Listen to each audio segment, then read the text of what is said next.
Next on Currents News, a message of comfort and hope from Bishop Nicholas DiMarzio this Ash Wednesday to parishioners in Brooklyn worried about the coronavirus. Then, caught on camera, a deacon attacked without warning during Mass, churchgoers leaping to his aid. And the Democratic debate. Some of the presidential candidates talked about their faith. We'll examine how it could influence Catholic voters. Plus, empowering girls while having a few laughs. We'll show you the unique program happening right here in the heart of Brooklyn. Currents News starts right now.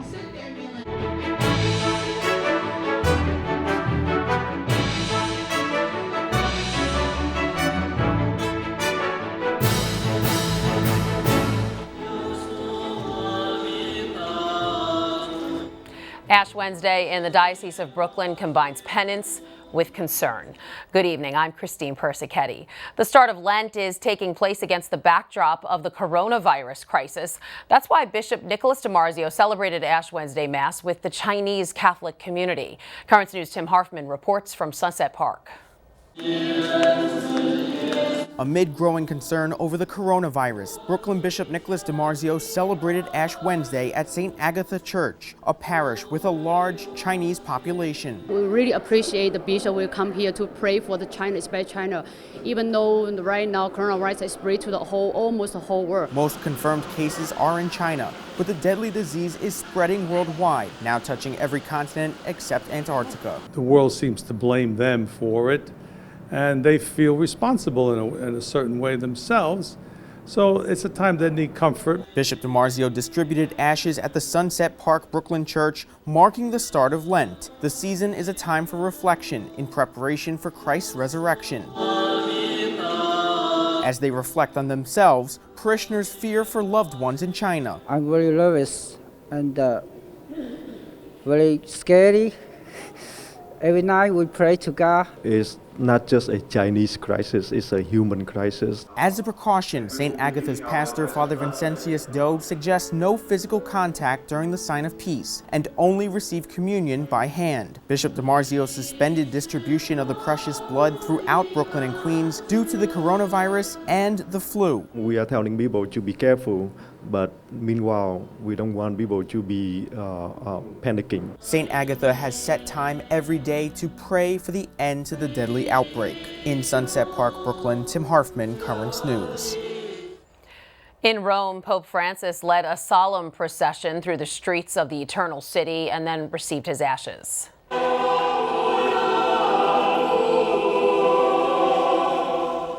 The Holy Father was anointed at the Basilica of St. Sabina. Francis is urging Catholics to use the Lenten season as a time to have conversations with God. And his advice for doing that? Disconnect the smartphones and shut off the TV. Before the Pope went to Mass, he spoke to thousands of pilgrims in St. Peter's Square. The virus crisis was on his mind. Esprimere nuovamente la mia vicinanza ai malati del coronavirus e agli operatori sanitari che li curano. The Pope spoke to the pilgrims outdoors in the square as a precaution against the virus. Normally in winter, the Holy Father has his audience with them in Paul VI Hall. Nassau County health officials are reporting tonight that 83 people are being monitored right now for possible exposure to the disease. Many of them were in mainland China. So far, there are no confirmed cases on Long Island. Meantime, President Trump is taking on the spreading illness. He's thinking about appointing a czar to oversee the country's response to the epidemic. Already, the White House is scrambling to put together a multi-billion-dollar emergency package to fight the deadly infection. Trump today criticized the media for painting a grim picture of the outbreak while insisting the U.S. is in good shape and the government is doing a great job. Tests on humans are underway tonight in Nebraska to find a drug to treat the disease. The experiments are being carried out at the University of Nebraska Medical Center in Omaha. One of the first participants is an American who was evacuated from the Diamond Princess cruise ship in Japan. The scientists are hoping to find an antiviral drug to cure the infections. The search for a vaccine to prevent the illness is still ongoing. For the first time, a U.S. soldier is confirmed infected with the virus. The service member is stationed in South Korea. He hasn't been identified, but we do know he's 23 years old. The soldier is now in isolation at a base not far from Incheon. And in Sao Paulo, Brazil, where the carnival is being celebrated, the first virus case in Latin America has been discovered. A 61-year-old man traveled to the city from Italy. Officials are worried about the carnival, where large numbers of people are crowded into close quarters. The worst outbreak of the coronavirus outside of Asia is in Italy. In Milan, piazzas, which are usually filled with tourists, are empty. The city is less than an hour's drive from one of the so-called red zones, where more than 50,000 people are living under lockdown. Currents News' Emily Druby has more. Pigeons far outnumber tourists in Milan's Piazza del Duomo. Visitors are scarce in the wake of a surge in the number of people in northern Italy sickened with coronavirus. This as Italian authorities struggle to stop the spread of the virus. It's not normal that there are so few people, says Cinzia Altieri. This is the week of Carnivale, and people usually bring their children here in costumes. Still, some tourists are here, but their presence contradicts the reality of this health crisis. In Milan, museums, universities, and schools are closed. The city's famous La Scala Theater is shuttered. All bars and cafes are under orders to shut their doors at 6 p.m. All these measures intended to slow the spread of the disease. This group of university students gets in their last drinks before closing time. Yeah, I am worried for my grandparents. Yes. Of course. I already called them made sure that they have precautions and everything. Italian authorities are on the defensive as they face tough questions over the handling of coronavirus, which is rapidly spreading across the country's northern regions. The Italian prime minister was forced to admit that one hospital mishandled the region's first case, contributing to the spread of the deadly virus. Christine? Emily, what are the latest numbers of cases in Italy? Well, Christine, so far there's 322 confirmed cases. And as you said, that's the highest rate of infection outside of Asia. So far, 11 people have died. Wow. Thanks, Emily.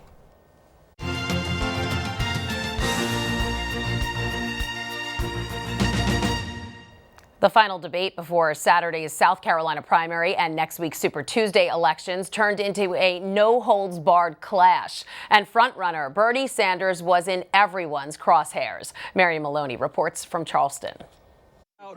Bernie Sanders feeling the burn of being the frontrunner. Bernie and I agree on a lot of things, but I think I would make a better president. Bernie, in fact, hasn't passed much of anything. Imagine spending the better part of 2020 with Bernie Sanders versus Donald Trump. I'm hearing my name mentioned a little bit tonight. Democratic candidates for president taking shots at the Vermont senator for past comments. Bernie voted 5 times against the Brady bill. And current campaign promises. Bernie Sanders' analysis is right. The difference is I don't like his solutions. After a disastrous debate performance in Las Vegas, Michael Bloomberg hoping to rebound. I have been training for this job since I stepped on the pile that was still smoldering on 9/11. I know what to do. I've shown I know how to run a country. I'm not out of time. Joe Biden fighting to keep his candidacy afloat. I intend to win South Carolina, and I will win the African-American vote here in South Carolina. Candidates attempting to appeal to African-American voters. More than 60% of the Democratic electorate in South Carolina is black, making the voting bloc crucial for any campaign. It's not just who talks the best, who actually gets things done. And especially with the African-American community, there have been a lot of broken promises. This is the last time the candidates will be together on stage before the South Carolina primary and delegate-rich Super Tuesday. In Charleston, South Carolina, I'm Mary Maloney. South Carolina votes on Saturday, and Joe Biden is getting a big boost today. Congressman James Clyburn, maybe the most influential Democrat in the state, said this morning he's voting for Biden. I know Joe. We know Joe. But most importantly, Joe knows us. Clyburn said Biden is best prepared to be president. The latest polls out of South Carolina show Biden on top, with Bernie Sanders not far behind. Stay with us. St. John's University political expert Brian Brown will be here. Several candidates talked about their faith last night. Brian will examine how that might impact Catholic voters. That's still ahead in this newscast. Here in Brooklyn, a big meeting was held in the diocese focusing on teaching children to learn and love their faith. It's a lesson that's been taught for ages, but the way it's taught is changing with the times. Lord Jesus, accompany me on the way. Through prayer, conversation, and a lot of note-taking, the people in this room are learning how to help children grow in their faith. The takeaway for tonight is that people will leave here renewed and enthused about the mission of the church. That mission, according to Ted Musco, who oversees catechesis programs in the Brooklyn Diocese, is to go out and make disciples. So as catechists, they have an opportunity on a weekly basis or a monthly basis to convey the true faith to young people as well as to their parents and other family members. This annual gathering, held this year at St. Nicholas of Tolentine in Queens, brought together hundreds of Catholic school teachers, directors of religious education, and catechists from throughout the Brooklyn Diocese to share ideas and learn new ways to allow young Catholics to become more faithful. They use books from Sadlier's publishers to do that. And to connect with kids today, those books have gone high-tech. A new program called Christ in Us helps catechists reach out to the next generation of Catholics. It's a K-6 program. It is very technology rich and deep, and it allows for access online to very integrated, intentional resources that pair with the print lessons. Those lessons can be accessed from anywhere on phones, tablets, and computers, and that allows children to share the resources with their family members, which these catechists say is so important. I felt it is a very dynamic program, so I really wanted our parents' involvement in our parish as well as with our children. The children, we cannot do alone anything. We need the support of the parents. And Sister Ancy Jacob tells us the new program is having an impact on religious education at St. Michael's. She credits it for increasing enrollment there. New York City's First Lady, Shirlene McCray, is seriously considering a run for Brooklyn Borough President. She said on TV this morning a lot of people are talking to her about making the race. Her husband, Mayor Bill de Blasio, said on a different morning show today that his wife has serious interest in the job. Still ahead on Currents News, a disturbing attack on a deacon during Mass that's caught on camera, how parishioners jumped into action. Plus, a breakdown on how the Democratic presidential candidates did at what is being described as a crazy and chaotic debate. And later, a class in comedy, how it's being used to teach confidence at Cristo Rey in East Flatbush.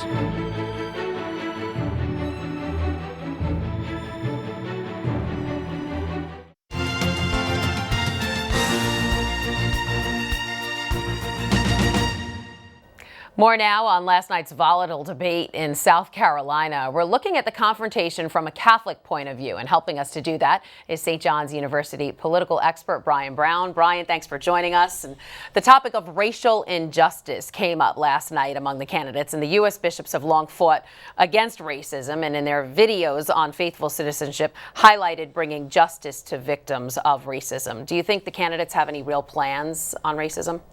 Well, they were examining their record, and for someone who's been in office a long time, like Joe Biden, whose numbers seem to be holding in South Carolina, he has a record to stand on.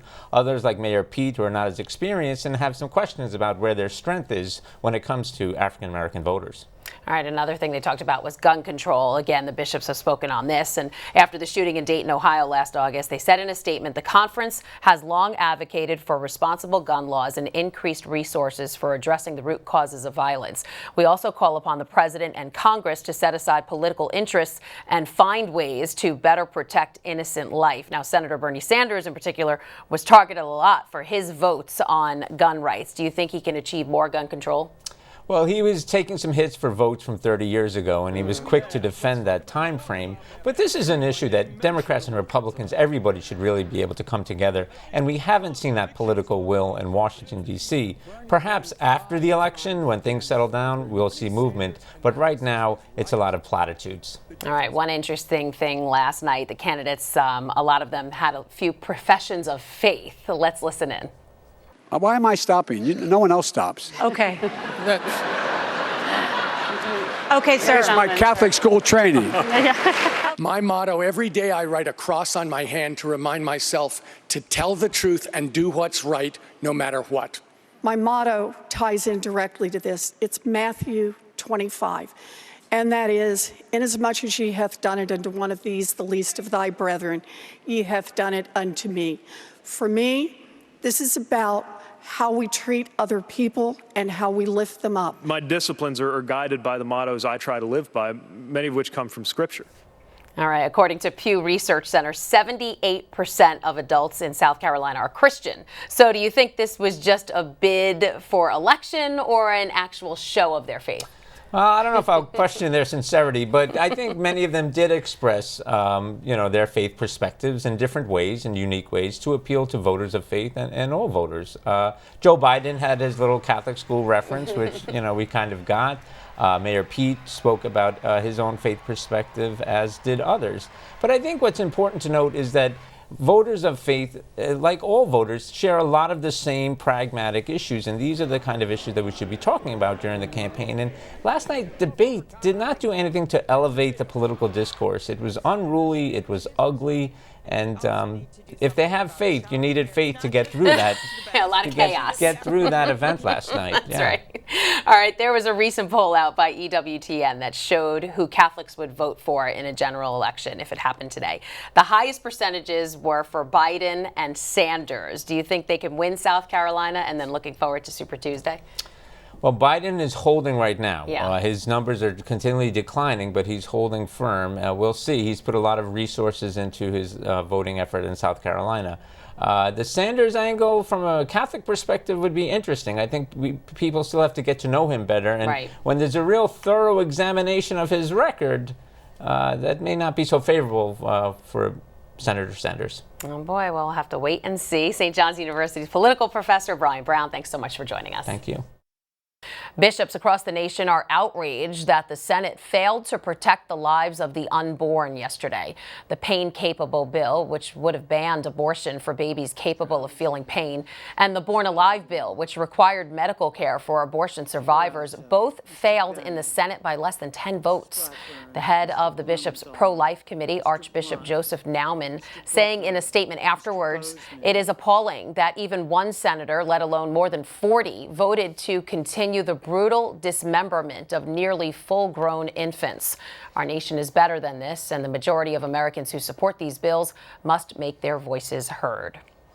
A deacon was silenced over the weekend after he was attacked mid-Mass. Deacon George LaBelle was in the middle of a homily when he was tackled by 28-year-old Thomas Eisel, who was sitting in the pews. Parishioners of St. Coleman Church in Pompano Beach, Florida, rushed to the deacon's rescue.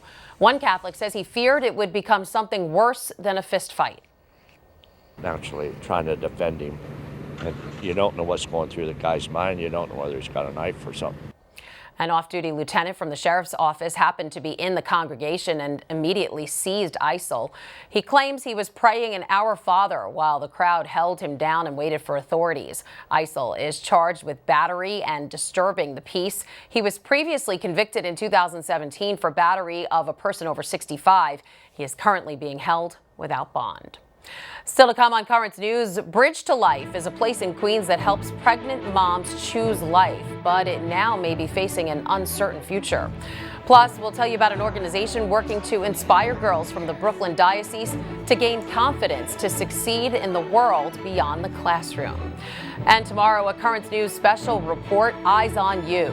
Controversial facial recognition technology is being used to put criminals behind bars, but women of faith are fighting for your right to fairness and privacy. There are wonderful contributions that technology has given us, but we also have to be attentive to how the misuse. Our special report, Eyes on You, tomorrow on Currents News.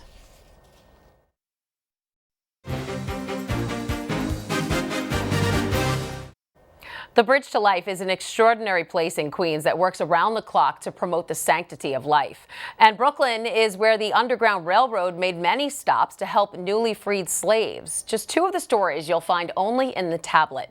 The Tablet's editor-in-chief, Jorge Dominguez, is here now with a preview. Jorge, thanks for joining us. Thank you for having me. Of course, this week The Tablet has a very important story on Bridge to Life, the Pregnancy Help Center in Flushing, Queens. And the good people there work with moms and pregnant women. It's where kids can get clothes and other supplies for free, and the center also provides counseling and services like sonograms so women choose life over abortion, again, all for free. But right now the Bridge to Life is facing something that's putting all that they do in jeopardy. What is it? The Bridge to Life Center is losing their lease, a victim of rezoning. So they need help, and you can get all the details on how to help in the tablet. All right, great. And there's also a centerfold spread in the paper all about the path to freedom, the rich history of helping newly freed slaves right here in Brooklyn, and highlighted are stops along the Underground Railroad, including one on Duffield Street that's now in danger of being demolished. Brooklyn's abolitionist history is laid out in a graphic display. And Jorge, what's known as Grand Central Station? That would be Plymouth Church in Orange Street. It was the center to receive people trying to escape slavery. And, you know, all the great work that they did there, you can read that in the Tablet Centerfold this week. Okay. Also, we have a bonus. We have the second edition of the Tablet Junior. We get the great reviews in the first edition last month. It's a paper done by kids for kids. You have to read it. I love it. I will, definitely. The Tablet's editor-in-chief, Jorge Dominguez, thanks for joining us today. Thank you. The Tablet is so important, as you can see in our brief preview. It's vital for all Catholics living in the Brooklyn Diocese. But the Tablet needs you to ensure Catholic journalism's future is strong. You can do so by purchasing the paper at your parish or by subscribing to the Tablet so it comes right to your mailbox. You'll save up to 55% by having it delivered to your home versus paying for it at church. Go to the website, thetablet.org/home55 or call 877-883-8356. And finally, tonight, a Catholic high school is teaching confidence through comedy. The young women from Cristo Rey are learning important life lessons, public speaking, self-worth, and they're doing it with a smile. Currents News' Emily Druvy has that report from Flatbush. Kaylin, you ready? Yeah. All right, let's do it. Kaylin is standing up to practice stand-up. So not only that, I have to meet these strangers at the party, I have to take care of these strangers' kids. The Cristo Rey student is part of the school's comedy club run by the nonprofit Stand Up Girls. I'm very shy. I don't speak in front of big crowds. Kaylin joined the group to grow, and after 8 weeks of classes, she did. Go get mom. It's helped me open up more. It's helped me speak up more. That's the goal of Stand Up Girls, teaching young women from underserved communities the communication skills that can help them succeed in life and at work, especially in male-dominated offices. Inspired by President Holly Weiss's experience as a woman in the legal field. You see huge changes. I mean, just during the show, very, very scared, the day before the show. And then they get up and they do it, and it's just this supercharged confidence. Like, I just did something that I never thought I could do, and I did it well. It's been so amazing to see them come out of their shell or just foster what was already there. And, having them in the classroom as well, I've just seen so much growth. Founded in 2018, the club is offered for free at Cristo Rey and several other New York City schools. Students learn from and work with a professional comedian. At Cristo Rey, that was Dara Jamal. How can we put those three things together? And all of their hard work leads up to their final performance. I like it when it says 50 grams of sugar. I've had teachers come up and say, I can't believe that student got up there and did that because I can't get them to speak in my class. Teaching comedy, but most importantly, confidence. In Flatbush, Brooklyn, Emily Druvy, Currents News. And that is Currents News. I'm Christine Persichetti. Thank you for joining us because we are putting your faith in the news. Hope to see you again next time.